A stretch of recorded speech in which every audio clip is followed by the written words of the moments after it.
इस ऐतिहासिक दिवस पर मुझे अपनी बात रखने का जो अवसर प्रदान कर रहा, उसके लिए मैं आपको बहुत बहुत धन्यवाद देना चाहूँगा।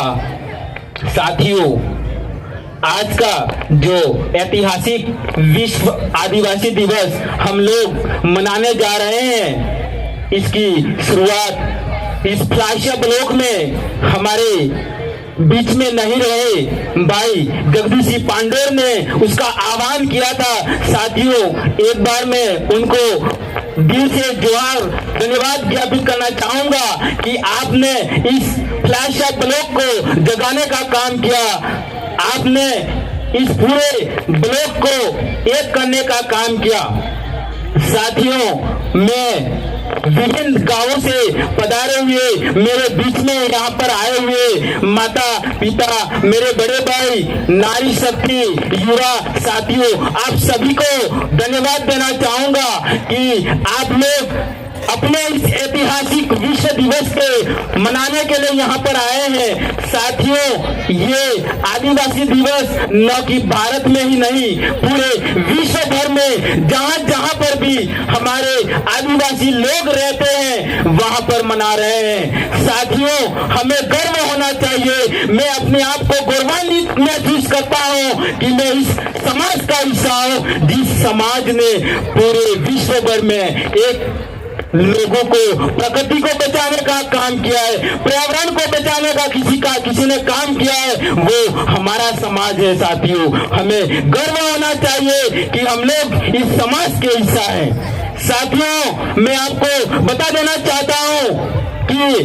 जो हमारे पूर्वज थे, जिन्होंने कहीं संघर्ष करके, कहीं लड़ाइयाँ लड़के हमारे इन आदिवासी भाइयों के लिए जो संविधान बना, उस संविधान में कुछ मूलभूत संवैधानिक अधिकार दिए थे, उस अधिकारों को बचाने का समय है। साथियों, आज का ये दिन हमें इसलिए दिया गया है सरकार ने पूरे विश्व में कि हम लोग सभी इस विश्व आदिवासी दिवस पर एकत्रित होकर जो हमें संवैधानिक अधिकार मिले हुए हैं, उन अधिकारों को जाने, उन अधिकारों को समझे, उनको किस तरीके से बचाया जाए, इस पर काम करना होगा।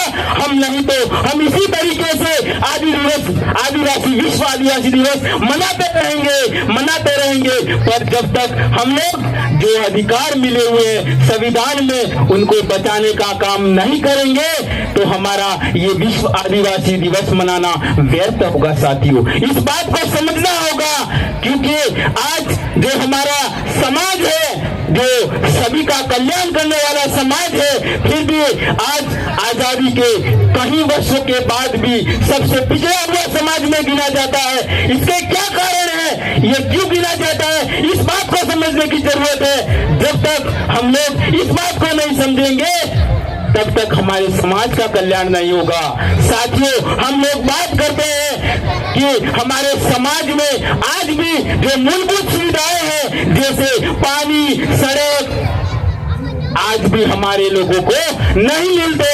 क्यों? इसका कारण क्या है, इस बात को समझना होगा। जिस दिन आज भी हम लोग बात करते हैं, हमारे ऐसी जगह है जहां पर पहाड़ी इलाकों में आज भी आने जाने के रास्ते नहीं बने हुए हैं। साथियों, कितनी कठिनाइयों का सामना करता है हमारा समाज, इस बात को हमें समझना होगा। साथियों, क्यों, इसके क्या कारण है। जब तक हम लोग इस बात को नहीं समझेंगे, तब तक हमारे समाज का विकास नहीं होगा। साथियों, क्योंकि हम लोग कहीं न कहीं एक दूसरे के ऊपर बोलते रहते हैं कि ये काम वो करेगा। साथियों, हमें मिलकर करना होगा, हमारी समस्याओं का समाधान हमें मिलकर करना होगा।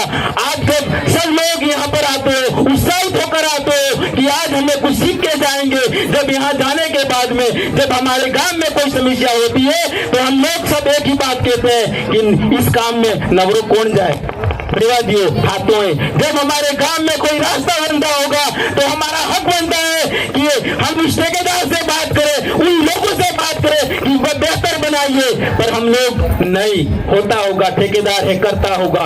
हम लोग हमारी जिम्मेदारी से जुड़ाते हैं। साथियों, जिस दिन हम लोग हमारे जो संवैधानिक अधिकार मिले हुए संविधान में, वो बातें हम समझ गए और उनके खिलाफ बोलने लग जाएंगे। हम हो सकते हैं हम उनके लिए बुरे बने, लेकिन हमारे समाज का भला होगा साथियों।